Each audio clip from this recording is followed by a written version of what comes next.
Assalamualaikum warahmatullahi wabarakatuh. Kembali lagi di channel YouTube kebanggaan kita, PIAUD UIN Maliki Malang. Bersama saya Haji Nur Andika dari Divisi Intelektual Himpunan Mahasiswa Program Studi Pendidikan Islam Anak Dini. Kali ini saya tidak sendiri, ditemani bintang tamu yang sangat spesial, yaitu Mbak Puja Nur Fajariah, yang merupakan alumni PIAUD terbaik tahun 2022 dan merupakan salah satu wisudawan terbaik dari Fakultas Ilmu Tarbiyah dan Keguruan. Halo Mbak Puja. Halo Dek, manggilnya Dek siapa nih? Dika Mbak. Oke Dek Dika, halo. Salam kenal ya. Iya Mbak. Jadi gini Mbak, kita cerita awal mula Mbak Puja bisa masuk di PIAUD UIN tuh gimana ceritanya? Dan kok bisa masuk ke PIAUD, bagaimana? Oke, ceritanya agak ini ya, harus flashback nih. Dulu sebenarnya awal mulanya karena aku suka anak kecil gitu aja ya. Di rumahku itu, jadi rumahku itu ini, jadi tempat mainnya banyak anak-anak kecil loh kayak itu di daerah rumahku. Akhirnya ngerasa ibuku itu kan ini ya, lulusan SD, tapi di rumah itu banyak anak-anak kecil, terus ya udah ibuku ngerawat, ngedidik, tapi kan tanpa pengetahuan gitu istilahnya ya. Jadi ngerasa oh kayaknya passionku di sini deh, aku pengen masuk PAUD aja. Nah, singkat cerita, aku dulu kan SMK, jurusannya tata busana. Yeah. Jurusannya tata busana, otomatis ketika kuliah itu sebenarnya disuruhnya ke tata busana aja gitu. Tapi karena aku pengen di PAUD, akhirnya ya udah aku nerusin di PAUD aja, meskipun banyak kayak omongan-omongan tidak mengenakan lah ya, kita pasti tahu lah ya, yang jurusan PAUD pasti tahu lah. Nah, dan akhirnya ya ended up aku daftar di PAUD UIN Malang dan alhamdulillah keterima, dan gak daftar di kampus manapun kecuali di sini aja. Tadi kan Mbak Puja bilang di rumahnya kan banyak anak kecil, itu saudara Mbak Puja sendiri apa tetangga bagaimana? Enggak, itu anak-anak orang tetangga aja. Soalnya kan di rumahku itu aku 2 bersaudara sama kakakku. Kakakku udah kerja, terus ya aku anak bungsu perempuan gitu, dan ya alhamdulillah juga sih jatuhnya, karena kan aku jarang pulang, kakakku jarang pulang, jadi kedua orang tuaku tidak kesepian gitu dengan banyaknya anak-anak kecil itu. Terus berarti jauh banget ya, dia kan Mbak Puja kan SMK ngambil jurusan tata busana, masuk ke PIAUD apa. Terus Mbak Puja awal-awal tuh nggak shock gitu, utamanya SMK belajar kayak gitu, kok semenjak pas kuliah belajar tentang sekolah anak, tentang berhubungan dengan anak itu nggak shock, takut kaget gimana? Awalnya tuh malah lebih kaget sebenarnya ketika daftar tata busana sih. Jadi ketika daftar tata busana itu lebih kaget karena harus belajar tentang mesin, tentang cara jahit baju, pola dan lain-lain. Nah, ketika itu jatuhnya ke anak itu tuh aku ngerasanya jauh lebih gampang, karena emang tiap hari berinteraksi sama anak. Terus kan sering juga ngajarin ngaji ketika di rumah. Jadi kayak nggak terlalu nggak terlalu jauh. Kalau misalkan pun meskipun belajar tentang anak usia dini itu hal yang baru, tapi karena aku suka, jadinya nggak stres gitu loh. Jadi kayak seneng aja gitu, ketemu dengan dosen-dosen yang juga memfasilitasi rasa keingintahuanku tentang anak usia dini itu tadi. Jadi ya nggak masalah. Nah, tadi kan udah disebutin bahwa Mbak Puja ini merupakan salah satu wisudawan terbaik tahun 2022 di FITK. Kerjaannya ngapain sih Mbak pas waktu kuliah kok bisa sampai dapat mahasiswa terbaik, lulusan terbaik pas tahun 2022? Sebenarnya ini ya standar ya. Standar itu ini apa namanya? Yang penting kayak tugas tuh ngerjainnya maksimal. Jadi enggak yang asal ngumpulin, tapi maksimal. Kalau misalkan nih ya, kita kan di awal tuh ada pembagian kelompok biasanya tuh. Di setiap mata kuliah pasti di awal di pertemuan pertama udah dibagi itu. Aku kelompok berapa. Nah, jadi kalau misalkan dapetnya kelompok akhir-akhir tuh dimaksimalkan langsung. Kayak misalkan, oke teman-teman nanti bagiannya ini. Jadi nggak nunggu tinggal 2 kelompok baru ngerjain tugasnya, tapi benar-benar kayak dikerjain di awal. Kalau misalkan kita dapat pembagian kelompoknya di awal, ya udah benar-benar misalnya 1 minggu cuma persiapan, ya dimaksimalin, ajak teman-temannya gitu. Kalau bisa juga yang maksimal itu juga cuma kita, tapi juga teman-teman kita gitu yang satu kelompok gitu. Nah, kemudian aku ngerasanya title kayak mahasiswa terbaik itu cuma kayak gelar aja gitu. Yang paling sebenarnya mahasiswa terbaik, semua mahasiswa yang bisa lulus itu udah terbaik menurutku. Soalnya mereka bisa menyelesaikan skripsi dan bisa seenggaknya menyelesaikan tugasnya di kampus, di lulus itu tuh udah terbaik. Nah, yang bikin kita bisa menurut kita terbaik menurut versi kita itu ketika selama kita S1 tuh bermakna. Misalkan kita aktif di kegiatan A, ikut HMJ gitu ya, terus kemudian ikut BEM, ikut DEMA dan lain-lain, atau ikut kegiatan organisasi di luar kampus. Itu tuh kalau bisa teman-teman ikutin ketika kuliah. Karena apa? Nggak semua orang bisa kuliah, nggak semua orang berada di posisinya teman-teman gitu, bisa merasain apa yang teman-teman rasain sekarang. Kayak gitu sih. Jadi standar aja sebenarnya, semua orang tuh berkesempatan untuk jadi mahasiswa terbaik, meskipun tidak ketika diberikan penghargaan ketika wisuda gitu. Seenggaknya teman-teman berikan penghargaan ke diri sendiri dan dia bisa lulus. Tadi kan Mbak Puja bilang apa namanya berorganisasi ya. Memang pas Mbak Puja kuliah, apakah pernah ikut organisasi HMPS atau eksternal internal? Oke, aku sebenarnya lebih edik sama organisasi eksternal ya daripada internal. Jadi aku pas semester 3 itu aku nggak ikut HMPS, tapi semester 5 aku ikut HMPS.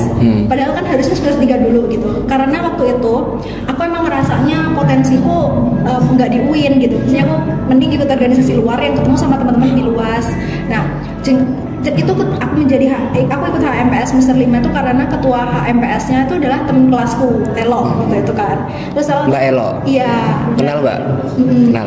Nah, Elo tuh bilang sendiri, ayo Put bantuin aku gitu di HMPS gitu. Akhirnya udah aku mau. Tapi aku 1 periode aja ya, gak usah tarik-tarik buat ke DEMA atau ke SEMA.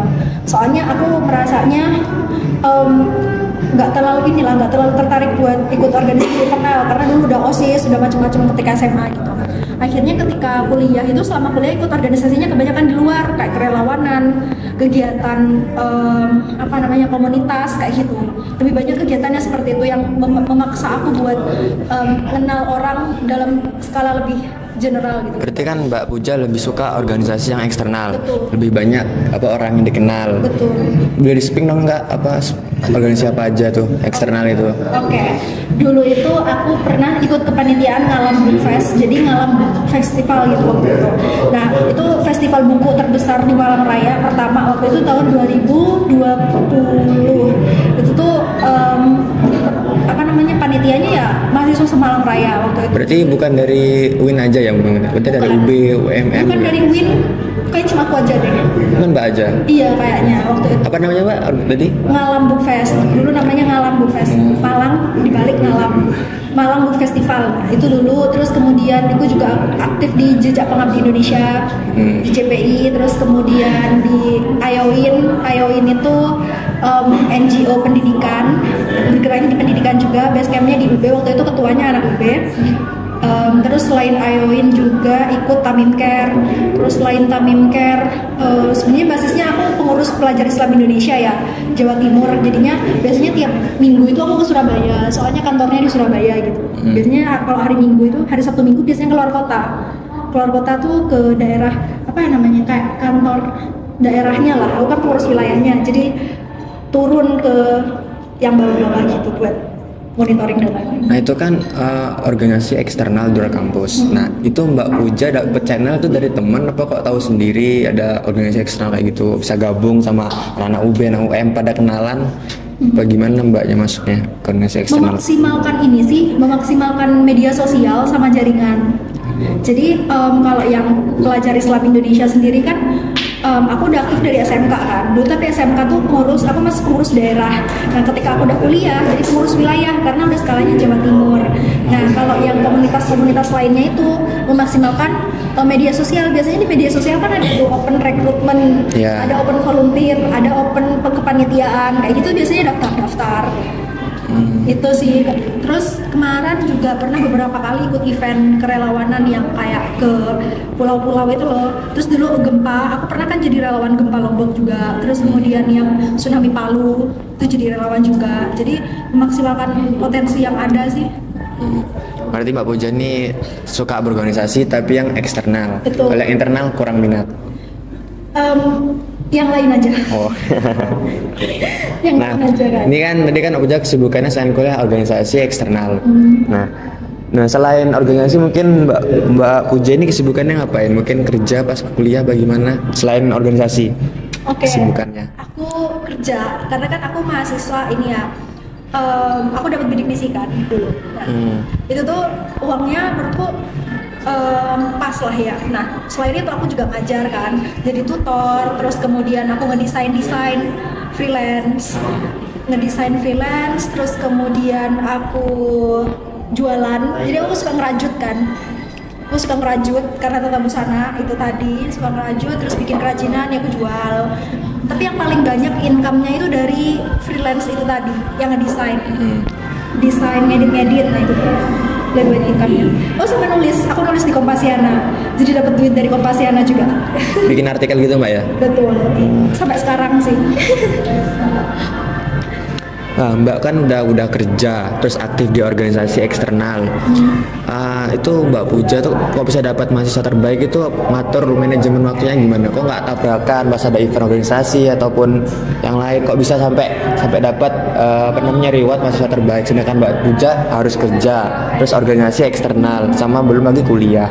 Gimana Mbak Puja manajemen waktu untuk menghadapi kegiatan Mbak Puja tersebut? Oke, sebenarnya ya bukan nggak pernah tabrakan, selalu bertabrakan. Cuman memang kayak gini, biasanya kita kan yang namanya kalau misalkan ada event itu kan udah ada jadwalnya tuh ya, udah ada jadwal dari awal kan, kayak tanggal segini nanti ada event A, B, C, D, E. Biasanya memaksimalkan tools yang ada di HP sih, kayak pakai Google Calendar. Nah kalau misalkan memang ada yang bertabrakan banget, aku milih yang mana posisiku itu lebih dibutuhkan di sana. Kayak misalkan ya ada event HMJ, anggap aja event HMJ kayak gini lah ya, bikin podcast gitu. Sama satunya mungkin ujian, atau mungkin aku perlu buat jadi koordinator kegiatan student summit di daerah lain gitu. Nah aku lihat posisiku di sini itu di di podcast ini tuh jadi apa? Misalkan aku cuma jadi videographer misalkan, jadi videographer yang mana itu sebenarnya bisa digantikan orang lain. Nah, sedangkan kalau misalkan aku meninggalkan student summit itu otomatis ada nggak ya yang bakal bisa gantiin posisiku jadi koordinator yang mana aku udah ngejalin hubungan komunikasi sama ABCDE gitu. Ada nggak ya yang bisa digantiin? Kalau misalkan nggak ada, berarti aku datang yang sana kayak gitu. Jadi yang penting kuncinya di komunikasi aja sih ke temen. Jadi jangan sampai ngeberatkan orang lain. Dikasih tahu aja posisiku kayak gini, kira-kira kamu bisa bantu nggak kayak gitu. Sejauh aku kuliah sih alhamdulillah itu yang paling bisa yang paling bisa ngebantu. Dan kayaknya kalau misalnya kita komunikasinya benar sama teman kita bukan mau memberatkan mereka, tapi posisi kita memang tidak memungkinkan untuk melaksanakan itu tadi bersamaan, kayaknya mereka bakal fine-fine aja sih gitu. Tapi Mbak Puja dengan adanya kerja terus organisasi kuliah, Mbak Puja enjoy aja kan laksain, nggak keberatan, mungkin capek atau gimana? Kalau capek sih kayaknya ini ya itu udah pasti ya, udah pasti, tapi nggak bakal ngerasa capek itu kalau misalnya kita enjoy sama apa yang kita kerjain. Kayak misalkan aku ngedit gitu ya, itu paling capeknya cuman ketika ini kok revisi terus gitu kan, paling capeknya di situ kan. Tapi kalau udah digaji gitu, dapat bayaran gitu, transferan, udah nggak hilang capeknya Mbak ya. Terus kalau misalkan mengajar gitu ya, paling capeknya kalau misalkan anak-anak yang kita ajarin tuh kayak kan manggilnya kadang ustazah, ada yang manggil ustazah, ada yang manggil kakak. Misalkan manggil kakak gitu, kak hari ini nggak mau belajar, main aja. Oke, main aja gitu. Sedangkan sama mamanya harusnya belajar kayak gitu kan. Nah itu tuh kadang rasanya capek, cuma ngedumel aja gitu, ngedumel dalam hati, duh harusnya nggak kayak gini. Tapi nanti kalau misalkan ternyata anaknya itu tadi bisa kita kasih tahu atau nilainya bagus gitu tuh, kitanya juga seneng kayak gitu sih. Jadi ya capek itu keniscayaan sih, namanya juga kerja. Nah ini Mbak, dari cerita tadi, coba nih Mbak ceritain dong bagaimana Mbak bisa mendapatkan reward wisudawan terbaik, dan how did feel pada saat itu? Sebenarnya ya, kalau misalkan how did I feel at that time, pasti aku seneng karena kan ngerasanya aku ngerasa aku bisa S1 itu karena keajaiban sebenarnya. Jadi orang tua kan nggak ada yang S1 kan, orang tua nggak ada yang S1, kakakku S1, cuman gimana ya rasanya, aku ngerasanya ketika kan orang tua tuh ngasih tahu kalau misalkan kuliah pembiayaannya itu orang tua tuh udah selesai sampai SMA, jadi kalau mau kuliah harus cari beasiswa, cari uang sendiri gitu istilahnya. Jadi waktu itu berusaha sendiri mencari beasiswa, dan alhamdulillah bisa selesai juga tepat waktu. Reward mahasiswa terbaik tuh menurutku aku kasih buat ke orang tua aku gitu. Soalnya tanpa beliau berdua yang kayak ngasih semangat buat anaknya gitu keluar dari Madura, kita tahu ya di Madura itu anak perempuan lulus SMK pasti nikah. Teman-temanku tuh semuanya seperti itu. Berarti minim yang kuliah Mbak di Madura itu? Ada, kalau sekarang udah nggak se close minded dulu ya. Kalau sebelum mah close minded, kalau dulu ada yang kuliah tapi kebanyakan tuh dia deket-deket. Jadi kalau misalkan ada anak perempuan dibolehin sama orang tuanya kuliah ke luar Madura, itu udah orang tuanya biasanya orang tua yang udah berpendidikan istilahnya. Nah kalau di daerah personal kayak gitu, di desa aku jarang banget. Bahkan kayaknya di daerah dekat rumahku gak ada yang S1 itu. Dan yang aku rasain memang waktu itu tuh ngerasanya oh, alhamdulillah gitu, aku bisa ngebuktiin ke orang tua aku at least gitu. Kalau misalkan aku bisa selesai tepat waktu, itu kayaknya cuma bonus deh. Itu aja sih. Lanjut nih Mbak, apa namanya, kan sekarang udah lulus tahun 2022. Sekarang kegiatan Mbak Puja apa nih setelah lulus? Hari ini, kalau sekarang aku kerja ya. Kerja? Ya, kerja di salah satu dosen di UM. Ngajar Mbak? Ngajar? Enggak ngajar, jadi kayak jadi asisten gitu loh. Asisten dosen? Ya, tapi nggak ngajar. Tapi dosennya UM? Ya, dosen UM. Salah satu dosen UM. Terakhir nih Mbak Puja, mungkin bisa kasih pesan notis buat mahasiswa atau mahasiswi PIAUD? Pesannya ya buat teman-teman, maksimalin S1-nya sih, maksudnya maksimalin kehidupan di kampusnya. Jadi kalau misalkan tiap ada peluang tuh coba diambil, terus sebisa mungkin itu melihat potensi, kayak misalkan dosen gitu ya, melihat potensi dari dosen. Kalau misalkan teman-teman harus deket sih sama dosen, bukan yang deket cuma buat untuk nilai ya, tapi semua dosen itu memiliki potensi mereka masing-masing, yang mana teman-teman itu sebenarnya ya bisa belajar. Kayak misalkan Pak Muklis gitu ya, Pak Muklis itu kan keren banget. Beliau suka nulis buku, beliau suka nulis, terus beliau juga kalau ke mahasiswa itu suka berbagi pesan-pesan yang menurut teman-teman butuhin gitu. Kalau bisa teman-teman belajar banget dari dosen-dosen yang kita milikin, kita utuhin kayak gitu. Kalau misalkan ada kesempatan buat ikut lomba, ikut lomba.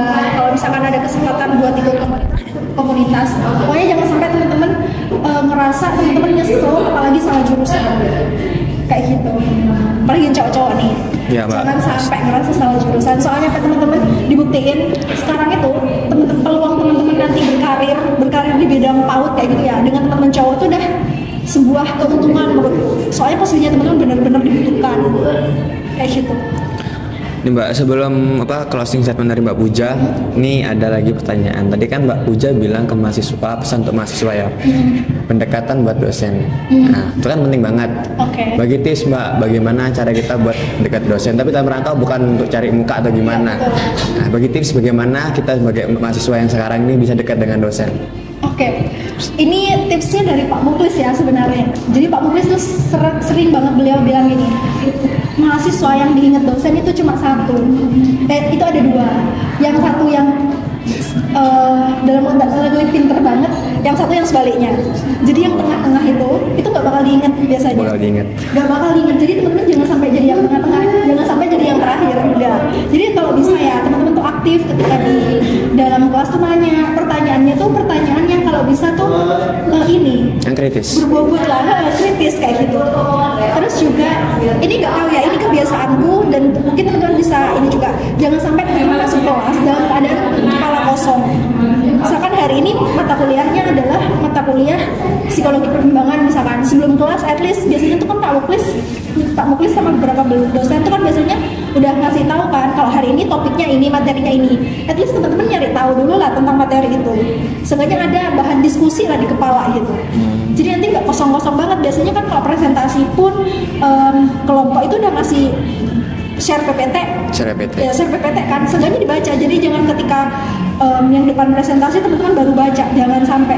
Kalau kayak gitu nanti jatuhnya kayak pertanyaannya pasti ada, bisa tolong diulang kembali nggak tadi yang dijelasin slide ini, pasti tidak. Tapi kalau misalnya teman-teman baca, teman-teman coba baca materi, ngelihat sumber lain juga, misalkan ngelihat di IG, di YouTube kayak gitu, di TikTok terkait dengan topik presentasinya, biasanya bakal ada bahan diskusi. Itu sih tipsnya. Itu biasanya teman-teman bakal diingat sama dosen. Bakal ditandai Mbak ya? Iya, ditandai. Oh anak ini sering nanya gitu. Oh anak ini. Nah ini paling terakhir Mbak, mungkin Mbak Puja bisa ngasih closing statement buat teman-teman PIAUD. Ini buat teman-teman ya. Ini sebenarnya pesan bapakku sih. Pesan bapakku itu teman-teman di PAUD pasti ketemu, pasti berinteraksi sama orang lain kan. Nah, bapakku tuh sering bilang kalau misalkan jadi kalau hidup itu kayak lampu kalau bisa. Jadi nggak cuma teman belajar, nggak cuma nerangin diri sendiri, tapi juga nerangin orang-orang di sekitarnya teman-teman.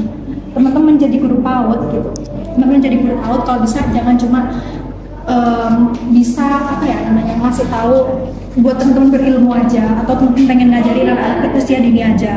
Kalau bisa harus lebih luas sinarnya. Kayak misalkan juga ngeedukasin temennya teman-teman yang mereka mungkin cuma mandangnya PAUD itu kayak sebelah mata. Teman-teman ngasih edukasi ke bahwasanya kuliah PAUD itu nggak cuma kayak gini loh gitu. Peran kita itu lebih penting. Coba diingat dulu PAUD nggak kalian? Dulu yang ngajarin baca siapa? Gitu. Belajar baca dulu dari siapa? Terus kemudian kalau dibandingkan sekarang udah kuliah pengen kembalinya ke masa-masa apa? Gitu. Pasti ke masa-masa anak usia dini. Dan dulu rasanya orang-orang PAUD itu cuma diremehkan, bentuknya cuma main-main, cuma nyanyi-nyanyi, padahal tidak seperti itu kan. Jadi kalau bisa teman-teman mengedukasi banyak orang, caranya seperti apa? Caranya macam-macam, disesuaikan sama teman-teman yang suka nulis ya nulis, yang suka bikin podcast kayak ini bikin podcast, yang suka bikin konten. Pokoknya kita coba buat memberikan kebermanfaatan lebih luas lagi buat orang-orang buat orang-orang tahu gitu, paham bahwasanya posisi kita itu juga penting kayak gitu. Agar apa? Agar sinar dari lampu yang kita miliki itu lebih luas lagi kayak gitu. Itu pesan dari aku, jadi bukan pesan gue, dan semoga juga nyampe ke teman-teman. Terima kasih. Oke, mungkin sekian podcast hari ini Mbak. Sebelumnya terima kasih banyak udah datang ke sini. Terima kasih banyak juga teman-teman sudah diundang. Ya Mbak, makasih. Mungkin itu saja podcast hari ini. Kembali lagi ke konten-konten selanjutnya dari PIAUD. Kurang lebihnya mohon maaf. Assalamualaikum warahmatullahi wabarakatuh. Dadah.